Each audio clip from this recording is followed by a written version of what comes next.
తిరుపతి దేవస్థానం chairman post అంటే రాజకీయ నాయకులందరికీ ఎంతో ప్రీతి. వైసీపీ హయాంలో రెండోసారి టీటీడీ చైర్మన్ గా ఎంపికైన భూమన కరుణాకర్ రెడ్డి ఇటీవలి ఎన్నికల్లో వైసీపీ ఓటమితో తన పదవికి రాజీనామా చేశాడు. దీంతో తదుపరి చైర్మన్ ఎవరు అన్న దానిపై అనేక ఊహాగానాలు బయటకొచ్చాయి. ఎన్నికల ఫలితాలు వచ్చిన కొన్ని రోజులుగా టీటీడీ నూతన చైర్మన్ బరిలో మాజీ కేంద్ర మంత్రి పూసపాటి అశోక్ గజపతిరాజు, జనసేన అధినేత పవన్ కళ్యాణ్ సోదరుడు నాగబాబు, ప్రముఖ సినీ నిర్మాత అశ్విని దత్ పేర్లతో పాటు టీవీ5 న్యూస్ ఛానల్ యజమాని పేర్లు కూడా వినిపించాయి.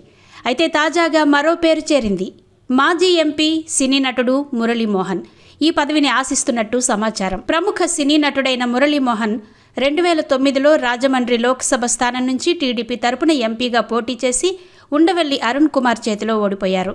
2014 ఎన్నికల్లో 1,70,000 ఓట్ల మెజారిటీతో ఎంపీగా గెలిచారు. ఇక 1978 నుండి రాజకీయాల్లో ఉన్న అశోక్ గజపతిరాజు టీడీపీ ప్రభుత్వంలో అనేక సార్లు రాష్ట్ర మంత్రిగా, 2014లో ఎంపీగా గెలిచి ఎన్డీఏ ప్రభుత్వంలో కేంద్ర పౌర విమానయాన శాఖ మంత్రిగా పనిచేశారు. ఇద్దరు బిగ్ షాట్లే కావడంతో చంద్రబాబు ఎవరి వైపు మొగ్గు చూపుతారో వేచి చూడాలి.